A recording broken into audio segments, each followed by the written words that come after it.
इस गैलरी में बाकी नवादरात के साथ साथ जो एक और ख़ासियत है वो हमारी स्टोन इंस्क्रिप्शंस हैं। स्टोन इंस्क्रिप्शंस जैसे कि आजकल आप बिल बोर्ड समझ लें, कोई भी शॉप है या प्लाजा है या कोई भी मोनूमेंट है तो उसके बाहर बोर्ड लगा हुआ होता है जिस पे उसके नाम या उसकी शनाख्त या उस जगह का नाम मेंशन होता है। तो पहले ज़मानों में, पुराने ज़माने में मस्जिदों के ऊपर, मोनूमेंट्स के ऊपर जब बनाए जाते थे तो उनके ऊपर स्टोन इंस्क्रिप्शंस लिखी जाती थी, लगाई जाती थी। कुछ हमें अरबिक में भी मिलती हैं, कुछ हमें पर्शियन में मिलती हैं,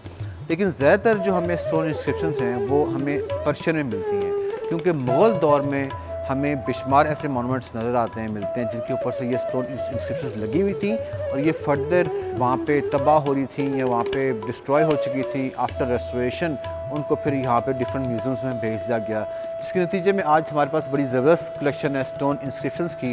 ये स्टोन इंस्क्रिप्शंस अरबी में भी हैं और फ़ारसी में भी हैं।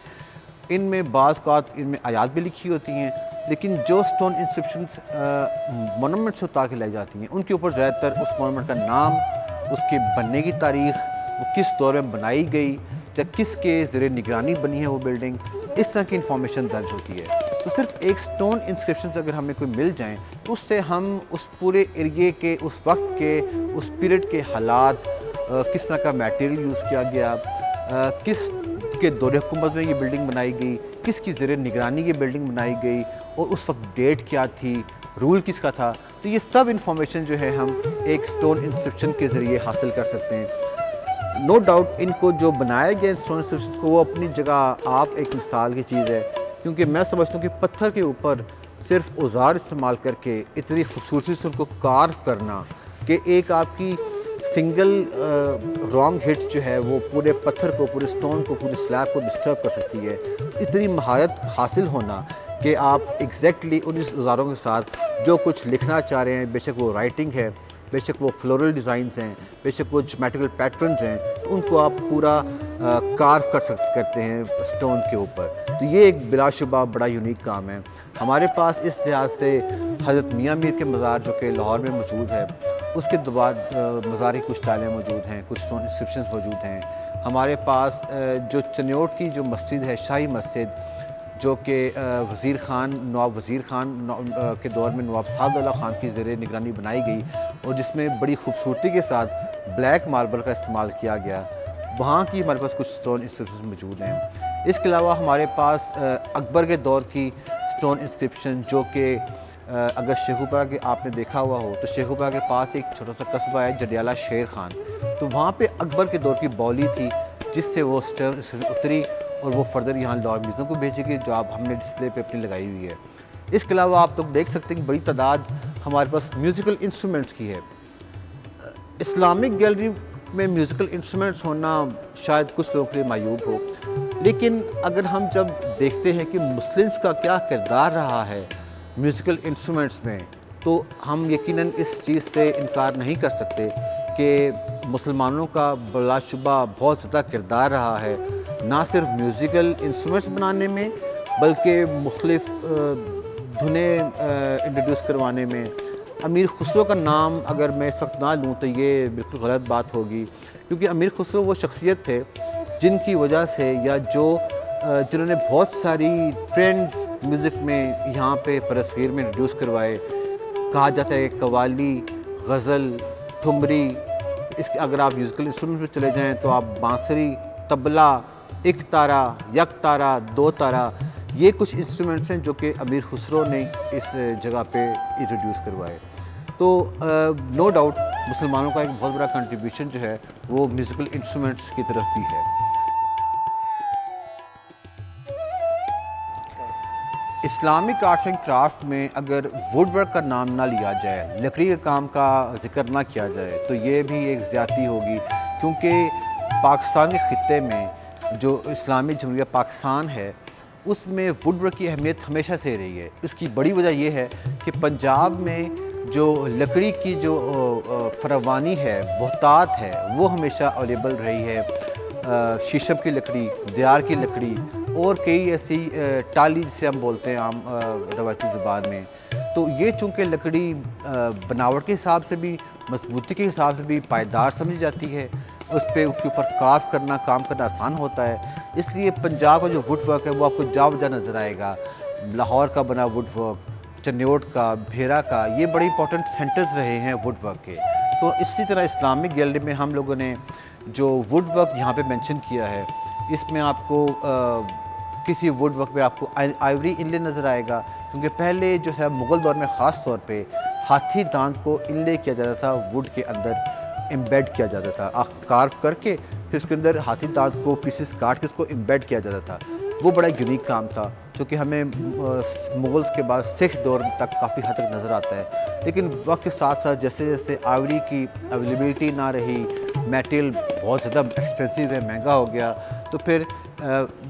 ब्रास का इस्तेमाल जो है कि ब्रास इनले का काम भी स्टार्ट हुआ। अब हमें जो मौजूदा दौर तक जो ज़्यादातर जो हमें वुड वर्क मिलता है वो हमें ब्रास इनले के साथ मिलता है, या तो उसमें कैमल बोन इनले होती है, या अगर आप कोई मेटल इनले करें तो वो ब्रास इनले मिलता है। तो हमारे पास बड़ी ज़बरदस्त एग्जांपल्स मौजूद हैं इस गैलरी में, आइवरी इनले की भी,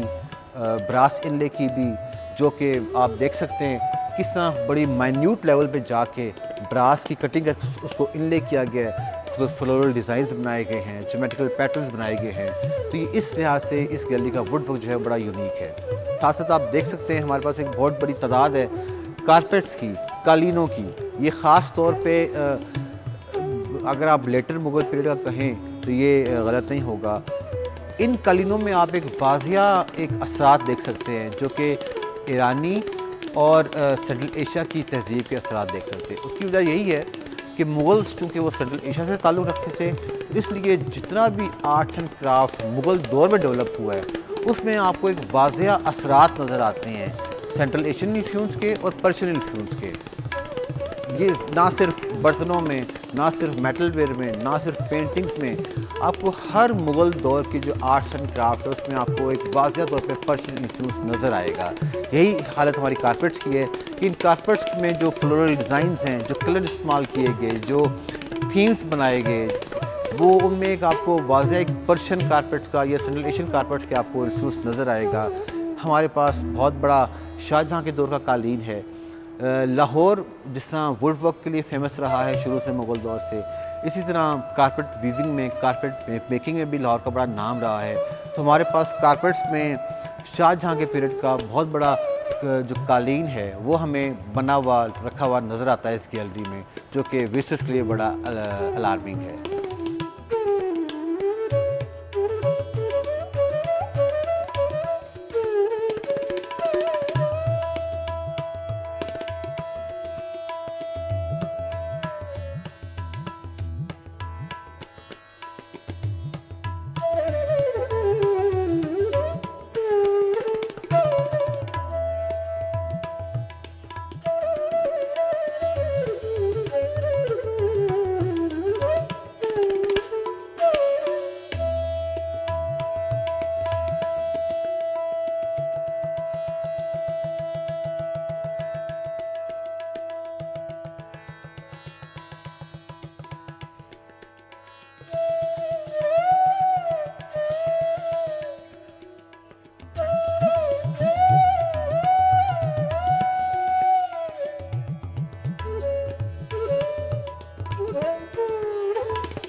इसी तरह कितने हमारे पास हमने कोशिश की है कि जो हमारे इस्लामिक मोनूमेंट्स हैं उसके हम मॉडल्स जो हमारे पास हैं वो हम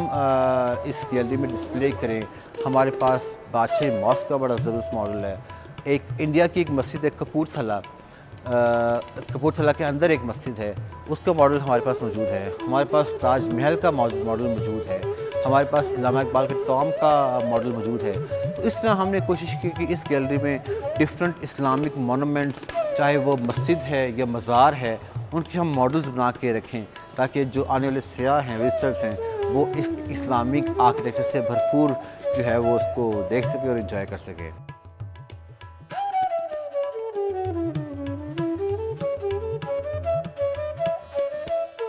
इसी तरह उस दौर में जो रॉयल ड्रेसिंग थी, तो चोगे इस्तेमाल किए जाते थे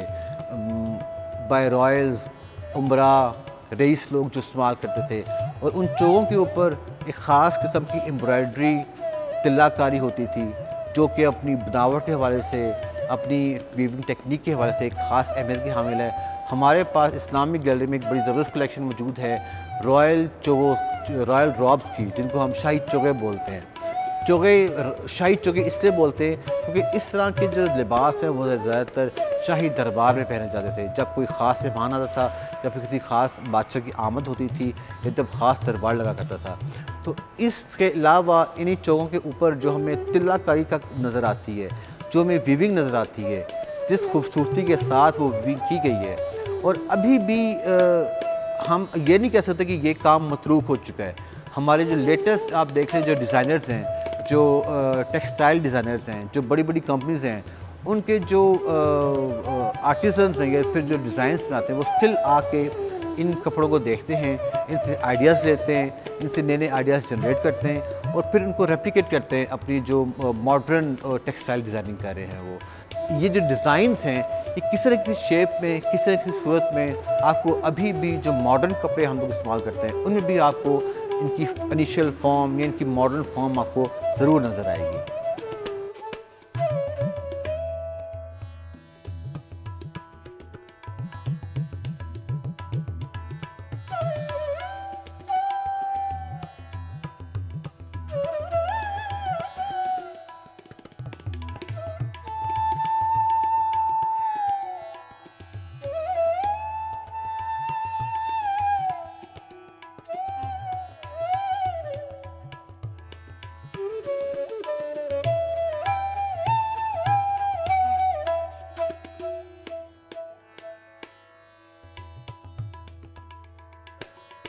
हम लोग इस वक्त मौजूद हैं लाहौर म्यूज़ियम की हिंदू बुद्धिस्ट जैन गैलरी में। हिंदू मत, बुद्ध मत और जैन मत। जैसे कि इस गैलरी के नाम से ही ज़ाहिर है कि इस गैलरी के अंदर जो हमने ऑब्जेक्ट्स रखे हैं, आर्टिफैक्ट्स रखे हैं, वो इन पुरानी सिविलाइजेशन से बिलोंग करते हैं। हम रहते तो इस्लामी जमहूरिया पाकिस्तान में हैं, लेकिन ऐसा नहीं है कि ये ख़ित्ता, ये ज़मीन शुरू से ही इस्लामी तहज़ीब व तमद्दुन का गहवारा नहीं हो। इस्लाम की से आमद के से पहले इसी ख़ित्ते में हिंदू मत भी रहा, इसी ख़ित्ते में जैन मत भी रहा और इसी ख़ित्ते में बुद्ध मत भी रहा, और इन्होंने पूरे लंबा अरसा गुजारा है इस ख़ित्ते में। तो उस वक्त जिसका ताल्लुक़ तकरीबन BC से स्टार्ट होता है और 7th सेंचुरी AD तक आता है, क्योंकि यही वो वक्त था जब इस ख़ित्ते में बुद्ध मत का, हिंदू मत का और जैन मत का वक्त गुजरा। उस दौर में इस ख़ित्ते में जो भी टेम्पल्स बनाए गए, जो मॉन्यूमेंट्स बनाए गए, जो आर्ट्स एंड क्राफ्ट डेवलप हुआ उस स्पेसिफिक पीरियड ऑफ टाइम में, वो हमने कोशिश की है कि इस गैलरी में डिस्प्ले करें, ताकि लोग इस ख़ित्ते की तारीख़ से, तहज़ीब से पूरी तरह आगाही हासिल कर सकें। इस गैलरी के स्टार्ट में आप सब देख सकते हैं हिंदू मत की चीज़ें रखी गई हैं। हिंदू मत चूँकि इंतहाई पुराना रिलीजन है, बल्कि मज़ाहिब में सबसे पहला मज़हब जो है वो हिंदू मत ही कंसिडर किया जाता है, क्योंकि इसकी जो इनिशियल फॉर्म्स हैं वो हमें आर्यंस के टाइम से मिलना स्टार्ट हो जाती हैं। तो इसलिए हिंदू मत में जो स्कल्पचर्स बनाए गए, बेशक वो टेराकोटा में थे, बेशक वो वुड स्कल्पचर थे, बेशक वो मेटल के स्कल्पचर थे, इसके अलावा जो मंदिर बनाए गए उस वक्त में, आज हमें पंजाब के इलाके में सॉल्ट रेंज का इलाका है जहाँ पे हमें मंदिर नज़र आते हैं, लाहौर के में कई मंदिर हैं, और इसी तरह इन मंदिरों वक्त के साथ काफ़ी मंदिर गिर चुके हैं। तो जो आर्किटेक्चरल फीचर्स इन मंदिरों से ला के फर्दर म्यूज़ियम्स पे रखे गए, तो ये पूरी एक तारीख़ बना देते हैं इस खित्ते में हिंदू मत की तहज़ीब की। इसी तरह उसके बाद जब जैन मत और बुद्ध मत का, जैसे कि आप जानते हैं कि जो जैन मत है और बुद्ध मत है, ये इनिशियली एक रेवोल्यूशंस थी अगेंस्ट हिंदुज़म, क्योंकि लोग जो थे वो हिंदुज़म के कास्ट सिस्टम से बहुत तंग थे। तो चूँकि बुद्धिज़्म में कोई कास्ट सिस्टम नहीं थी, इसलिए लोगों का रुझान जो है वो जोक दर जोक उन्होंने बुद्ध मत से हिंदू मत से बुद्ध मत को कबूल करना स्टार्ट कर दिया, जैन मत को कबूल करना स्टार्ट कर दिया, और फिर आहिस्ता आहिस्ता जो मेजॉरिटी है जो कसीर तादाद है वो जैन्स की या बुद्ध मत की इस इलाके में हो गई। फिर ये तारीख़ का कुछ चीज़ें हिस्सा रहती हैं कि कभी उन लोगों ने इन पे ओवरकम कर लिया, फिर दोबारा हिंदू मत ने इन लोगों को आगे ओवरकम कर लिया। बहरहाल इस सारे पीरियड के दौरान जो इन सिविलाइजेशन और तहज़ीब में जो आर्ट एंड क्राफ्ट डेवलप होता है, जो आर्किटेक्चर डेवलप होता है, वो हमने कोशिश की है कि इस गैलरी में डिस्प्ले करें। आइए अब आपको इस गैलरी की कुछ ख़ास चीज़ें दिखाते हैं। इसी तरह इस गैलरी की एक और ख़ासियत ये भी है कि इस गैलरी में आपको तकरीबन 2nd सेंचुरी बीसी से लेकर टिल नाउ, यानी कि पूरी जो इस खित्ते की तारीख़ रही है 2nd सेंचुरी बीसी से स्टार्ट हो जाएं, और जो हिंदुज़म की तारीख़ रही है, जो बुद्ध मत की तारीख़ रही है, जो जैनिज़्म की तारीख़ रही है, अब तक जो आर्ट एंड क्राफ्ट डेवलप होता रहा है टिल 18th सेंचुरी इस सब कॉन्टिनेंट में, वो हमने इस गैलरी में डिस्प्ले की है। इसके अलावा आपको इस गैलरी में मटेरियल की बहुतात नज़र आएगी। टेराकोटा की ऑब्जेक्ट्स आपको नज़र आएंगे, रेड सैंडस्टोन के आपको ऑब्जेक्ट्स नज़र आएंगे, आइवरी के ऑब्जेक्ट्स आपको नज़र आएंगे, मेटल में आपको कांसी का, silver objects, brass objects, bronze objects नज़र आएंगे, आपको शेल्स, आपको बीड्स नज़र आएंगे, आपको आइवरी नज़र आएगी। तो इस तरह आपको लैकर वर्क नज़र आएगा आपको। तो ये एक बड़ी मल्टी डायमेंशनल गैलरी है हमारी, जिससे ना तो सिर्फ आपको डिफरेंट मटेरियल स्टडी करने को मिलते हैं, डिफरेंट मज़ाहिब स्टडी करने को मिलते हैं, लेकिन और साथ साथ जो उनका पूरा क्रोनोलॉजिकल ऑर्डर है वो हमें इस खित्ते में मिलता है। और साथ साथ उस दौर में जो स्कल्पचर्स बनाए गए उनके अपने खुदाओं के, जो मंदिर बनाए गए, जो आर्ट एंड क्राफ्ट डेवलप हुआ, जो चीज़ें उनके मज़ाहिब में मतलब बदक कंसिडर की जाती थी, वो सब हमने इस गैलरी में डिस्प्ले की हुई हैं। इधर आप देखें तो आपको जो वेरी फर्स्ट इम्पॉर्टेंट चीज़ नज़र आती है वो हमारे पास ये शिवा और पार्वती का मुजस्मा है, जो कि लाहौर का जो मियानी साहब कब्रिस्तान है वहाँ से ये एक्सक्रिएट हुआ, और ये 7th-8th सेंचुरी AD का है। तो इससे हमें पता चलता है कि लाहौर में हिंदुज़म की तारीख़ कहाँ तक थी। और साथ साथ ये जो स्कल्पचर है ये रेड सैंडस्टोन का जो पहला इस्तेमाल है लाहौर में, उसका भी ये एविडेंस हमें देता है कि वेरी फर्स्टली रेड सैंडस्टोन को कब और कैसे इस्तेमाल किया गया इस लाहौर शहर में। इसके साथ साथ आप आगे जाएं तो आपको ये कुछ स्टोन इंस्क्रिप्शंस नज़र आएंगी। स्टोन इंस्क्रिप्शंस तो हमने इस्लामिक गैलरी में भी देखी थी, लेकिन ये जो इस गैलरी में स्टोन इंस्क्रिप्शंस मौजूद हैं, ये जितने भी हमारे एंशिएंट स्क्रिप्ट्स रहे हैं, जिनमें गुप्ता है, ब्राह्मा है, शारदा है, खरोष्टी है, जो ये वो स्क्रिप्ट्स हैं जो कि बाद में बुद्ध मत की प्रोपेगेशन के लिए भी, बुद्ध मत के फैलाव के लिए भी अशोका ने इस्तेमाल किए। अशोका जो एक बहुत बड़ा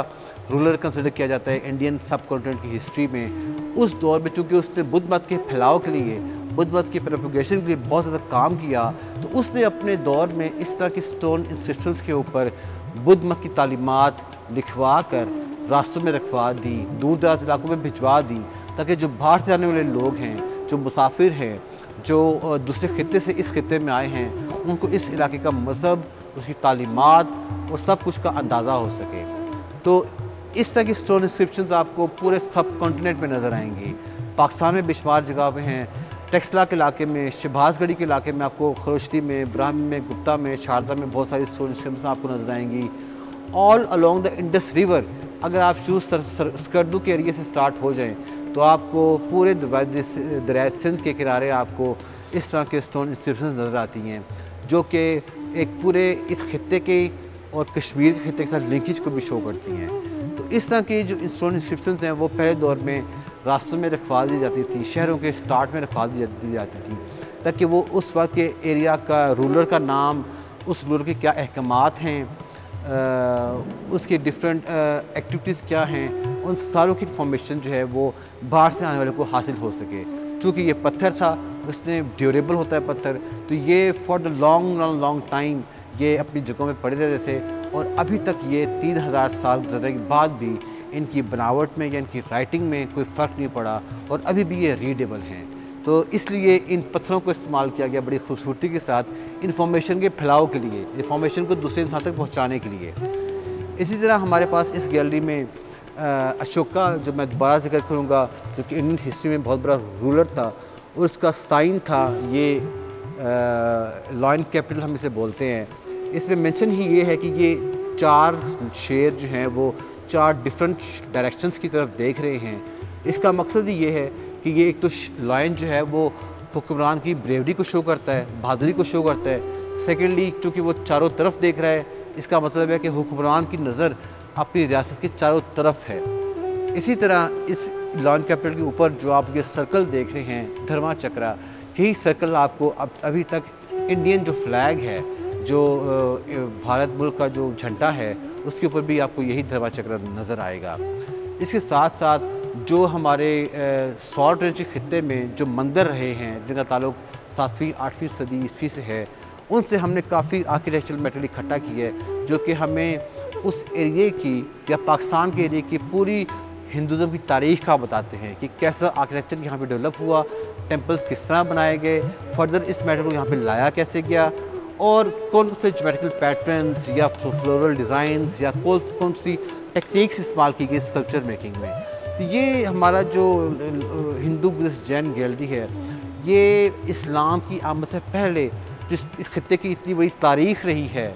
हिंदुज़म की, बुद्धिज़्म की, जैनिज़्म की, ये इस पूरी तारीख़ का अहाता करती है।